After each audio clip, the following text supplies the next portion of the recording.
It all comes down to one race and two men. Bagnaia versus Quartararo, Ducati versus Yamaha. It's time to crown a MotoGP World Champion in 2022 here in Valencia. It's lights out, full throttle, and we're underway. The biggest prize in racing up for grabs. Brilliant start by Jorge Martin. Look at Alex Rins on the factory Suzuki. Rins will lead into first corner. Quartararo super late on the brakes there. He's trying to go around the outside of Marc Marquez into turn two. He was briefly behind Bagnaia, who did make a good start. He's up a couple of places off the grid. Bagnaia currently running in sixth position. Marquez again forces his way past Miller, and Quartararo, ever the opportunist as he has to be, forces his way through. Quartararo looked like he was having a look at Marc Marquez, who was super late on the brakes into turn 14 and was able to keep the 2021 world champion at bay. But this is what Quartararo was worried about. Onto that home straight, and look at Jack Miller. He opens the taps on that Ducati and he swoops in front, but Quartararo fighting back straight away. He's all in, full attack, maximum risk here, isn't he, the reigning world champion? He runs out well wide. Somebody, I think, was really wide, maybe even down at the first corner, further down the field. Running wide there, Quartararo coming out of turn number one. Contact! Big contact. I think he's lost a wing. Something has detached either from Pecco Bagnaia's Ducati and Fabio Quartararo. Look at this. This is incredible action here in MotoGP. The two title contenders exchanging paintwork. Physical contact between Bagnaia and Quartararo. This is incredible action. Here he goes again. Here comes Quartararo now back on the inside of Pecco Bagnaia going into turn number 6. You cannot take your eyes off this. Heart in the mouth action here.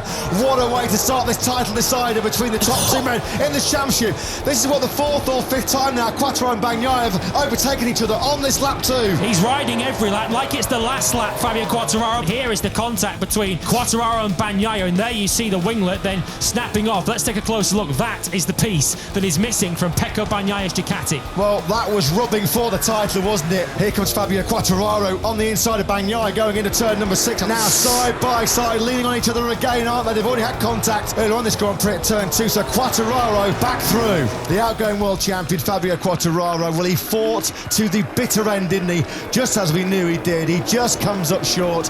He started that title decider in P4. He finishes the final Grand Prix in P4. Quartararo will have to settle for second place in the World Championship.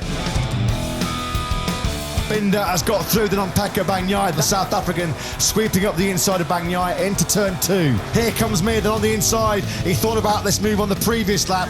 He has made it through this time around on Pecco Bagnaia. Oh, there goes Oliveira then. Oliveira does now go through on Bagnaia, and it was that dreaded corner again. One of the right-handers. This time it was turn 4 that saw Bagnaia lose a position to Miguel Oliveira. Surely now Luca Marini will just sit there behind Pecco Bagnaia. He's got no real reason to go through. He's sitting in 8th position behind the World Championship leader. Marini has then made that move through on Bagnaia. Marini up into 7th. We watch now the battle between Bagnaia and Bastianini, and Bagnaia got well out of the way. Yeah, he let him have that, didn't he? He'd have seen on the pit board that it was number 23 right on his rear tyre, and as you'd expect, taking the safest option possible, he just let Bastianini have that without a fight. You can understand why. Alex Rins with a sensational start. Suzuki can at least say they did lead at their final Grand Prix of the season, of their current campaign. Rins coming through the final corner now. A lightning launch for the Spanish rider from that second row, immediately from 5th into the lead. And since that electric start by Rins, he has not seen anybody else's rear tyre in this Valencia Grand Prix. He will lead over the line in Suzuki's swan song here. Rins wins in Valencia. Congratulations to Alex Rins here this afternoon, and to Suzuki. They win 2 of their final 3 races in MotoGP. The Hollywood finish for Suzuki as they bid farewell to MotoGP, and thanks to Alex Rins, they go out on top. 91 points off the top of the championship after the Saxon Ring. 10 races later, and Pecco Bagnaia will be crowned 2022 MotoGP World Champion. One of the greatest comebacks in Grand Prix racing is complete. The long wait is over. 15 years of hurt over for Ducati. They are world champions for the first time since 2007. Italy has a MotoGP World Champion for the first time since Valentino Rossi won the last of his 7 titles in 2009. Great scenes here between our new MotoGP World Champion Pecco Bagnaia and our outgoing World Champion Fabio Quartararo. It's only about numero uno, P1 for Pecco Bagnaia. Here he is unlocking the combination. 21 plus 42 equals 63.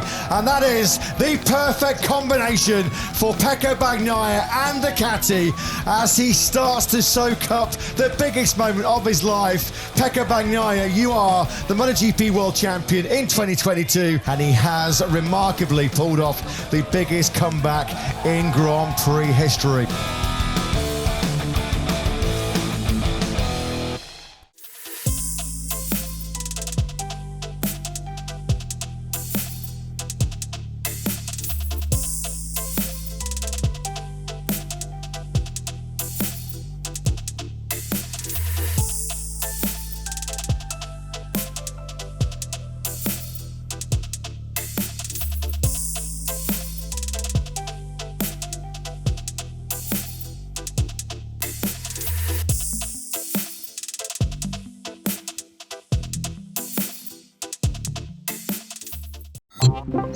If you like these videos, click here and here if you like more videos like this.